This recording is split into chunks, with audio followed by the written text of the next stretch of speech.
Been about 6 months since I actually swam, but welcome to the swim series. The worst part about this, just getting into the water. That's always the worst part, but here we go.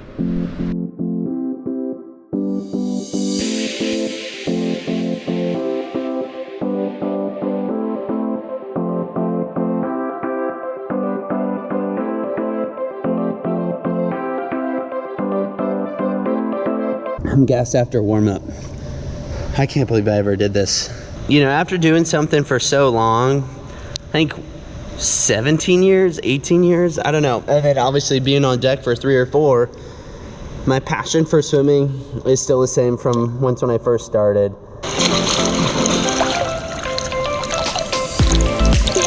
Everything starts with a perfect open turn.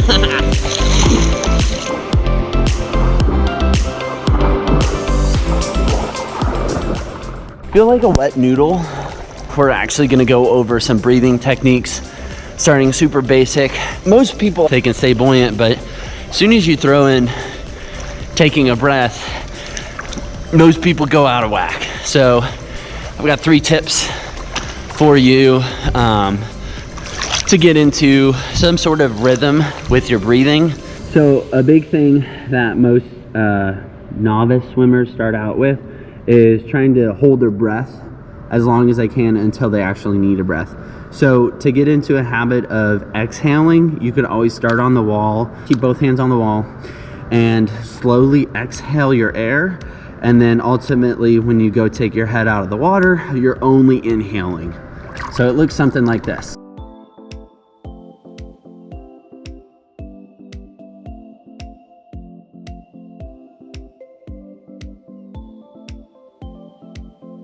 Once when you get comfortable exhaling and inhaling, the next thing to do is establish a breathing pattern. So every 2 or 3 strokes, you'll be able to take your breath and stay in rhythm. So then that way your hips stay up, your feet keep kicking, and ultimately you're not holding your breath as long as you should. When you take your breath, you want to make sure that when you're taking your stroke, your chin is almost attached to your shoulder out here, and when you are breathing, you're only inhaling, and when you get to about right here, you're going to be about done with your breath, so you'll put your head back into the water. Keep a very neutral head position, like when you're walking, you're not looking with your chin down, you're not looking way up, just a very neutral position. This will ultimately help with your body line. Again, want to try to stay up on the top of the surface as best as possible.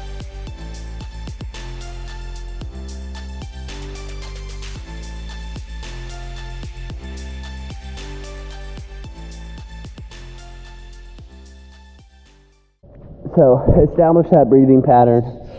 Make sure you're exhaling underwater through your nose, through your mouth, and only working on the inhale. Hopefully that will establish a consistent breathing pattern in order to make you swim further, farther, and faster. I'm excited to share a little bit more of the progress of just me getting back into the sport, but also sharing the knowledge and the experiences that I've had in a pool. I'm excited to make more videos. It's something that I really like to do. Hopefully this will find someone who needs a little bit more assistance and confidence in growing themselves and in the pool. And whew, I can finally touch. I just finished my 3K, and it's the summer series, so hopefully 3K won't feel this hard.